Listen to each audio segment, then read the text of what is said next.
राधे राधे दोस्तों। आज की कहानी है सच हुआ बेनकाब। कविता इतनी देर तक चाय बना रही थी, क्या सोने का पानी डाल रही हो इसमें? सरोज देवी ने तंज कसा। कविता ने कुछ नहीं कहा, बस धीरे से कप में चाय डाली और ट्रे में रखकर बाहर ले आई। सरोज देवी ने कप उठाते ही फिर ताना मारा, काम तो आता नहीं, बस मुंह बनाना आता है। पता नहीं मेरे बेटे की किस्मत में यही लिखी थी। कविता के हाथ हल्के से कांपे, लेकिन उसने खुद को संभाल लिया। यह सब उसके लिए रोज का हो चुका था। तभी ननद नेहा मोबाइल देखते हुए हंस हंस कर बोली, मम्मी आपने बिल्कुल सही कहा, भैया की लाइफ तो इस शादी के बाद बर्बाद हो गई। कविता ने एक पल के लिए नेहा की तरफ देखा। उस नजर में दर्द था, गुस्सा था, लेकिन उसने चुप्पी साध ली। अचानक सरोज देवी ने आवाज ऊंची की, देखा अब घूर भी रही है, तेवर तो देखो इसके। कविता कभी भी चुप थी, लेकिन अंदर कुछ टूट रहा था। तभी उसका पति राहुल बाहर आता है, ऑफिस के लिए तैयार हो रहा था। उसने आते ही पूछा, क्या हुआ माँ, सुबह सुबह फिर क्या शुरू हो गया? सरोज देवी ने जैसे उसी मौके का इंतजार किया हो, तुम्हारी बीवी के कारनामे सुन लो पहले। कल रात इसे मैंने फोन पर किसी से हंस हंस कर बातें करते हुए सुना। कविता का दिल जोर से धड़कने लगा। राहुल ने शक भरी नजरों से उसे देखा। किससे बात कर रही थी? कविता ने पहली बार धीमी आवाज में कहा, किसी से नहीं माँ, गलत समझ रही है। सरोज देवी तुरंत बीच में कूद पड़ी, मैं झूठ बोल रही हूँ, मैंने अपने कानों से सुना है। आधी रात को किसी मर्द से हंस हंस कर बात कर रही थी। अब माहौल पूरी तरह बदल चुका था। नेहा हुई उछल पड़ी, ओहो, इसलिए बाहर इतनी सीधी बनती है, अंदर कुछ और चल रहा है। कविता की आंखों में आंसू आ गए, लेकिन इस बार वो रोई नहीं, बस खड़ी रही। राहुल ने गुस्से में कहा, फोन दिखाओ अपना। कविता कुछ सेकंड चुप रही, फिर फोन आगे बढ़ा लिया, लेकिन सरोज देवी ने हाथ रोक कर दिया, अभी दिखाने से क्या, सब डिलीट कर दिया होगा। अब घर में सबकी नजर कविता पर थी, जैसे वो कोई अपराधी हो। कविता ने पहली बार थोड़ा जोर से कहा, मैंने कुछ नहीं किया, लेकिन उसकी आवाज में दर्द किसी को सुनाई नहीं दिया। सरोज देवी ने हंसते हुए बोली, अरे वाह, अब ऊपर से जवाब भी दे रही है। पहले चरित्र ठीक कर ले, फिर आवाज ऊंची करना। यह सुनकर कविता के अंदर कुछ फट गया, लेकिन उसने खुद को रोक लिया।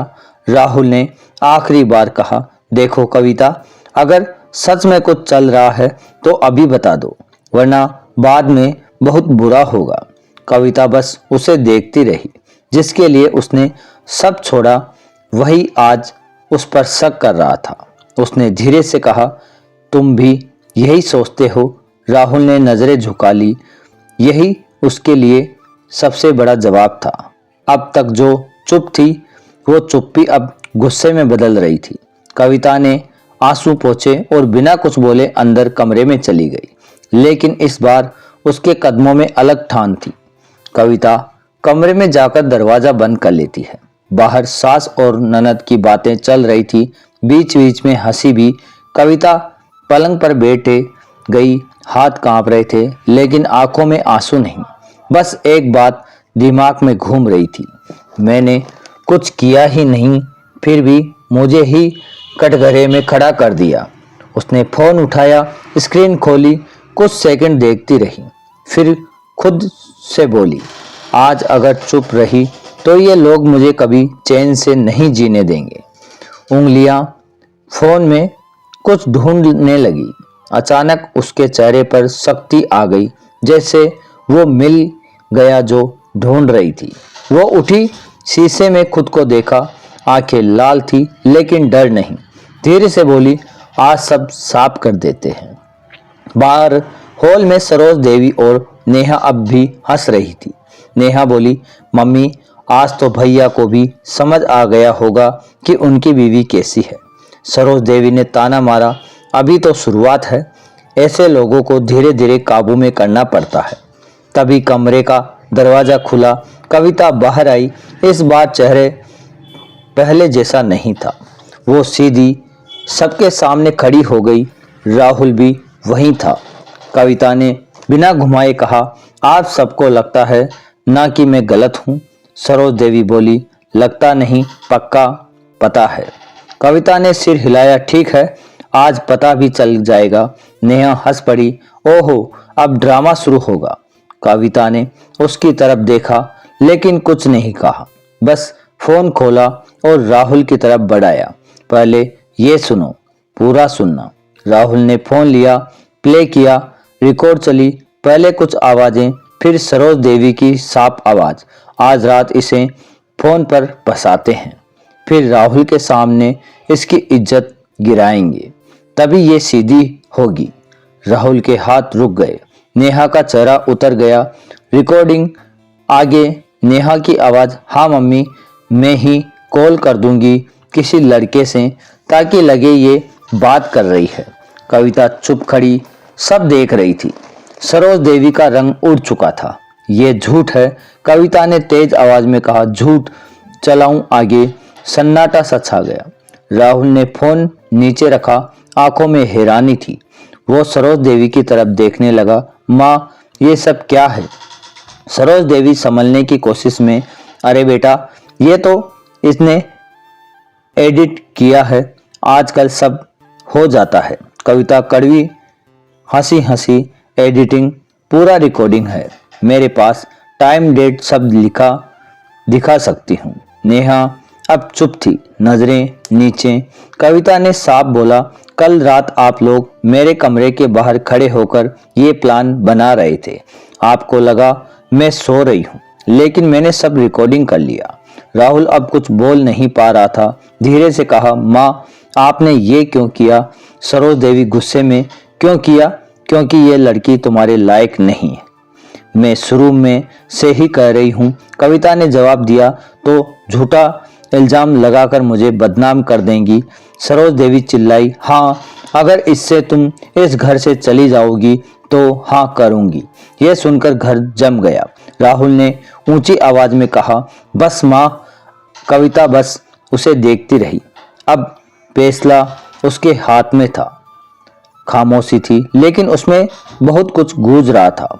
कविता ने धीरे से कहा, आज सच सामने आ गया, अब आप लोग तय करो मैं इस घर में रहूं या नहीं। राहुल एक जगह खड़ा था, एक तरफ माँ, दूसरी तरफ पत्नी। कविता ने फिर कहा, राहुल आज चुप मत रहना, आज सच में बताना मैं तुम्हारे लिए क्या हूँ। राहुल कुछ बोल नहीं पाया। सरोज देवी बीच में बोली, तुम इसे क्यों सफाई दे रही हो? ये इस घर के लायक ही नहीं। कविता ने बुलंद जवाब दिया, लायक मैं नहीं हूं या आपकी सोच? नेहा गुस्से में, जुबान देखो इसकी। मम्मी, कविता ने कहा, आज चुप रही तभी तो तुम लोग सिर पर चढ़ गए। राहुल ने गहरी सांस ली, माँ आपने जो किया वो गलत था। सरोज देवी आग बबूला, गलत मैं तुम्हारी माँ हूँ और गलत हो गई। राहुल ने सीधे आंखों में देखा, सही गलत माँ होने से तय नहीं होता, काम से होता है। माहौल भारी हो गया। कविता के चेहरे पर हल्की राहत आई, लेकिन वो शांत थी। सरोज देवी ने कहा, तो अब तू अपनी बीवी के लिए माँ से लड़ जाएगा? राहुल ने सिर झुका लिया, फिर बोला, लड़ नहीं रहा, बस सच मान रहा हूँ। सरोज देवी ने हाथ झटका, ठीक है, अगर ये इतनी सही है तो इसे लेकर अलग हो जा, अभी के अभी। राहुल चौंक गया, माँ ये क्या बोल रही हो? वही जो सही है, या तो ये रहेगी या मैं। नेहा भी बोली, हाँ भैया, फैसला कर लो, हमें रोज का ड्रामा नहीं चाहिए। माहौल एक सवाल पर रुक गया, कौन रहेगा? कविता ने राहुल की तरफ देखा, उसकी आंखों में सवाल था। राहुल पसीने से तर था। कविता ने साफ कहा, आज फैसला तुम्हें करना है, लेकिन याद रखना मैं किसी की मजबूरी बनकर नहीं रहूंगी। राहुल दबाव में था।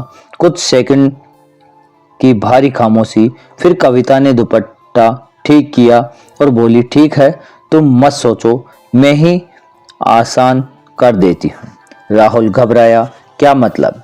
कविता ने कहा, मतलब मैं जा रही हूँ। सब चौंक गए। सरोज देवी के चेहरे पर जीत वाली मुस्कान, लेकिन कविता ने कहा, कुछ मत होइए, मैं हार कर नहीं जा रही, अपनी इज्जत बचाकर जा रही हूँ। राहुल ने नेहा को रोका। बस करो नेहा। कविता अंदर गई, अलमारी खोली, बैग निकाला, सामान रखने लगी। हर चीज में यादें थी लेकिन आंसू नहीं। राहुल दरवाजे पर खड़ा देख रहा था। कुछ देर बाद कविता बाहर आई, बैग हाथ में। पूरे घर को देखा, राहुल के सामने रुकी। मैंने तुम्हें कभी मजबूर नहीं किया, आज भी नहीं, लेकिन आज तुमने खुद को खो दिया है। राहुल की आंखें भर आई लेकिन बोल नहीं पाया। कविता मुड़ी और दरवाजे की तरफ बढ़ी। कदम भारी नहीं थे। दरवाजा बंद होने की आवाज गूंजी। पीछे सन्नाटा फैल गया। राहुल वही खड़ा रह गया। सरोज देवी ने चैन की सांस ली। चलो, आखिरकार बोझ उतर गया। राहुल को चुभा। माँ, आपने उसे बोझ कहा? सरोज देवी बेपरवाही से। हाँ, और क्या थी वो? राहुल गुस्से में। वो मेरी पत्नी थी। सन्नाटा छा गया। राहुल ने फोन उठाया और बाहर निकल गया। बाहर सड़क पर कविता खड़ी थी। ऑटो नहीं लिया, बस खुद को संभाल रही थी। राहुल तेजी से पहुंचा। कविता सुनो। कविता मुड़ी, आंखों में अपनापन नहीं था। राहुल हाँफते हुए, घर चलो, मैं सब ठीक कर दूंगा। कविता हल्के से मुस्कुराई। सब ठीक? क्या ठीक करोगे अब? राहुल चुप। कविता बोली, झूठ भूल गया है, वो ठीक नहीं होता। आदत बन जाती है उसके बिना जीने की। राहुल की आंखों में आंसू। मुझसे गलती हो गई, मैं समझ नहीं पाया। कविता ने सिर हिलाया। गलती नहीं तुम्हारा सच वो। राहुल हाथ जोड़कर, एक मौका तो दे दो प्लीज। कविता कुछ सेकंड देखती रही, फिर शांत बोली, मौका तो मैंने खुद को दे दिया है। अब वापस उसी जगह नहीं जाऊंगी जहां मेरी इज्जत रोज मारी जाती है।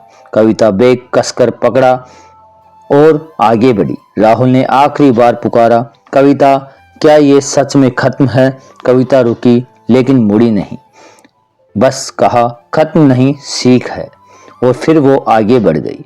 कुछ महीने बाद राहुल उसी घर में था, लेकिन घर पहले जैसा नहीं। न हंसी, न शांति, बस झगड़े और घुटन। सरोज देवी भी अब पहले जैसी नहीं। उन्हें एहसास हो रहा था कि क्या खोया, लेकिन देर हो चुकी थी।